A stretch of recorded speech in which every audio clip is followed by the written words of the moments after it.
வணக்கம். இன்றைய தலைப்புச் செய்திகள். ஜிஎஸ்டி சீர்திருத்த நடவடிக்கைக்கு பின்பான வரி குறைப்பு செப்டம்பர் 22ஆம் தேதி முதல் அமலுக்கு வரும் என மத்திய நிதியமைச்சர் நிர்மலா சீதாராமன் அறிவித்துள்ளார்.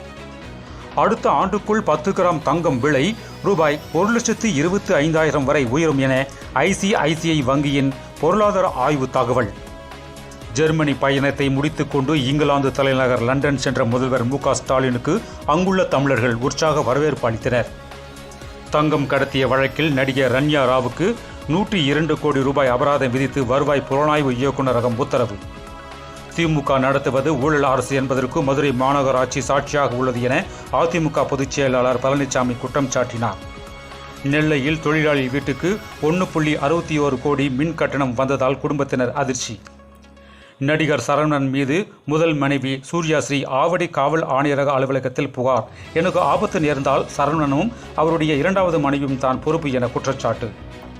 ராமேஸ்வரம் விசைப்படகு மீனவர்கள் 7 பேருக்கு 5வது முறையாக காவல் நீடிப்பு செய்து இலங்கை நீதிமன்றம் உத்தரவு. சேலம் கலெக்டர் அலுவலக வளாகத்தில் ஒரே குடும்பத்தைச் சேர்ந்த 4 பேர் தீக்குளிக்க முயற்சி. பாமகவினர் எதிர்பார்க்கும் கூட்டணியை விரைவில் அறிவிப்பேன். பாமக தலைவர் அன்புமணி ராமதாஸ் பேச்சு. ராமதாஸ் வெளியிட்ட பாமக புதிய உறுப்பினர் அடையாள அட்டையில் அன்புமணி புகைப்படம் புறக்கணிப்பு. மேலும் விரிவான செய்திகளை அரசியல் ராஜ்யம் மின் இதழை படியுங்கள். நன்றி, வணக்கம்.